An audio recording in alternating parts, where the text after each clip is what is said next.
కవిత్వపు వెన్నెల కిరణం మన దేవులపల్లి. ఆంధ్రావని గర్వించే అద్భుత కవి ఆంధ్రాశల్లి.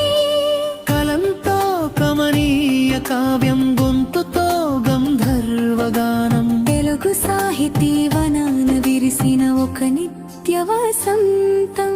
భావ కవిత్వపు వెన్నెల కిరణం మన దేవులపల్లి. ఆంధ్రావని గర్వించే అద్భుత కవి ఆంధ్రాశల్లి. భావ కవిత్వపు వెన్నెల కిరణం మన దేవులపల్లి. ఆంధ్రావని గర్వించే అద్భుత కవి ఆంధ్రాశల్లి.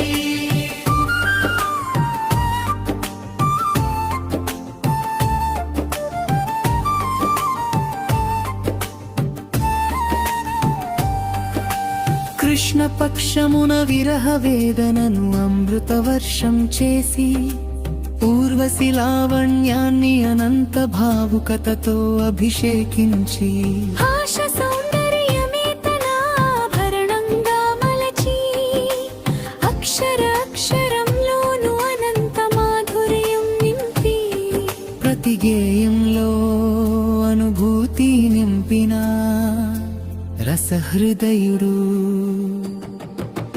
భావ కవిత్వపు వెన్నెల కిరణం మన దేవులపల్లి. ఆంధ్రావని గర్వించే అద్భుత కవి ఆంధ్రాశల్లి.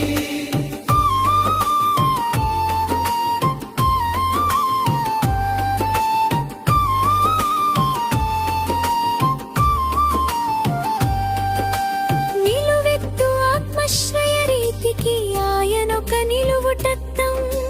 తన వేదనను విశ్వవేదనగా మార్చిన కవితా సముద్రం. ఆకులో ఆకై, పువ్వులో పువ్వై ప్రకృతి ఆరాధన.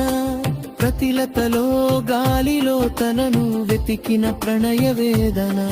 తన భావజాలం విశ్వవ్యాప్తమై భావ కవిత్వ శిఖరం. భావ కవిత్వపు వెన్నెల కిరణం మన దేవులపల్లి. ఆంధ్రావని గర్వించే అద్భుత కవి ఆంధ్రాశల్లి.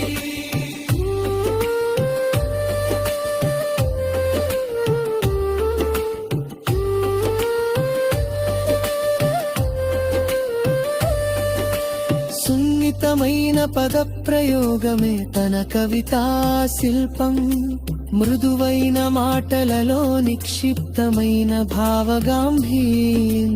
నిశ్శబ్ద రోదనలోను నిరుపమాందాన్ని చూసిన దార్శనికుడు. పదాల పొందికలో పసిడి కాంతులు కురిపించిన వాగ్గేయకారుడు. అక్షర రూపం దాల్చిన ఒక అందమైన భావ చిత్రపటం కృష్ణ శాస్త్రి. భావ కవిత్వపు